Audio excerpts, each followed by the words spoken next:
Magandang araw mga kaibigan. Bigyan natin ng reaksyon, opinion itong pahayag ni Senator Alan Peter Cayetano.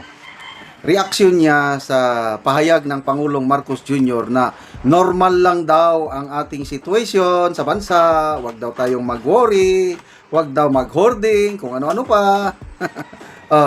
So, sumabog ang galit ng ating butihing senador. Sabi niya, sino ba ang bulag or tanga? O nagtatanga-tangahan? Ang Pangulo ba? O ang mga galamay niya na siyang nag-uulat sa kanya? Paulit-ulit niyang sinasabi na normal ang supply ng petrolyo at hindi dapat maniwala. Anak ng baka! Anak ng baka!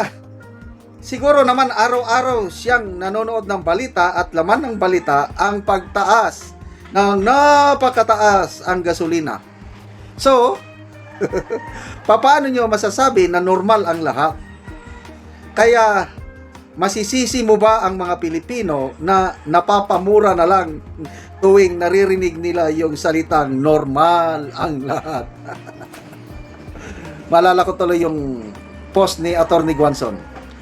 Mula sa presidenteng nagmumura, si Tatay Digong, papunta sa presidente na araw-araw mong mumurahin. Mapamura ka talaga ngayon. Sa kautso-utsuhan. Tuloy natin.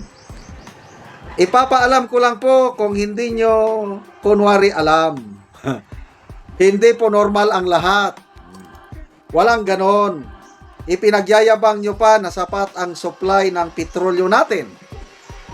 Paano nyo masasabi yan ngayong triple na ang presyo? And for your information, Mr. President, mismong mga oil company nagsasabi, paubos na ang stock nila. Yung iba, wala na. So, sino ang nagsisinungaling? Kung sila, ba't di nyo pagsampahan ng kaso? Pero, hindi naman tanga ang Pilipino, alam nila kung sino ang nagsisinungaling. Yes, hindi po kami tanga. So, kayong taga-palasyo, ayusin nyo naman ang inyong mga pronouncement. Parang iniinsulto nyo naman ang katalinuhan ng mga Pilipino na para bang grade 1, grade 2 lang, na kung anong sinabi nyo, normal lang, huwag kayong mag-worry. Maniwala kami.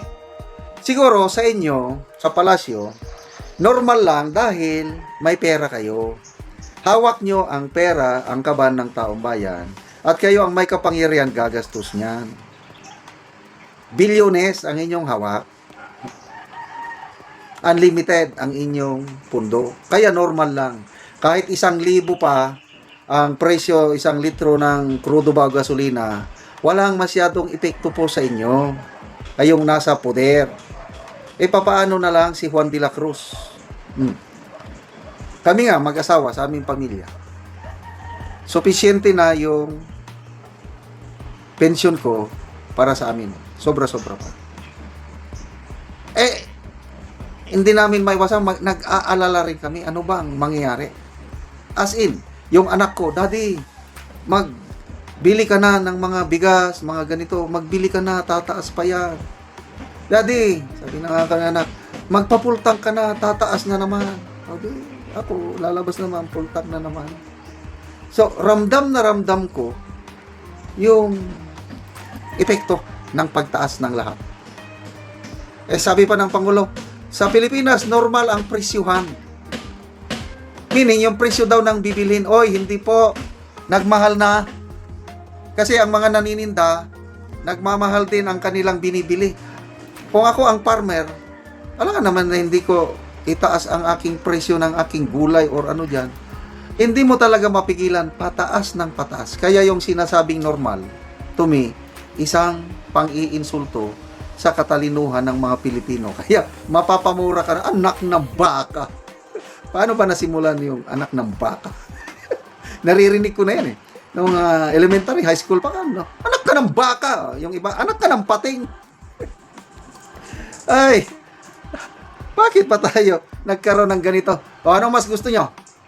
Yung presidente noon na nagmumura, kailang may resulta. Itong presidente ngayon, na mapapamura ka talaga. Basta tayo ng mga comments.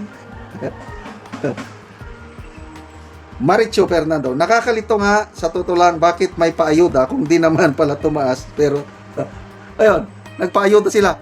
Nagkagulo pa. Sa Metro Manila, paayuda. Nako, ang mga tao. Sumisigaw, Duterte, Duterte, PBBM. Tapos sabi, PBBM, I think March 8. Hindi pwedeng mag-ipal sa pagbigay ng mga ayuda. Mamaya ngayon, nagbigay ng ayudang DSWD, cash assistance. Nandun yung mukha niya. Siya ang number 1 na pa-epal. Ano ba yan? Dapat walk dito. Pag sinabi niyong wang epal, walang mga mukha-mukha. Pera ba yan ng presidente? Kayong mga taga DSWD, pwede ba? Tanggalin niyo ang mukha ng presidente sa inyong mga tarpaulin dahil pera ng taong bayan yan, hindi pera ng presidente. Ano ba kayo? Pa-epal din kayo, DSWD. Oh, ano pa? Guy, Kabahog, normal lang talaga sa kanila kasi marami silang mali-maletang nakaimbak. Oh, yun. Issue talaga ng maleta, hindi mawawala sa taong bayan.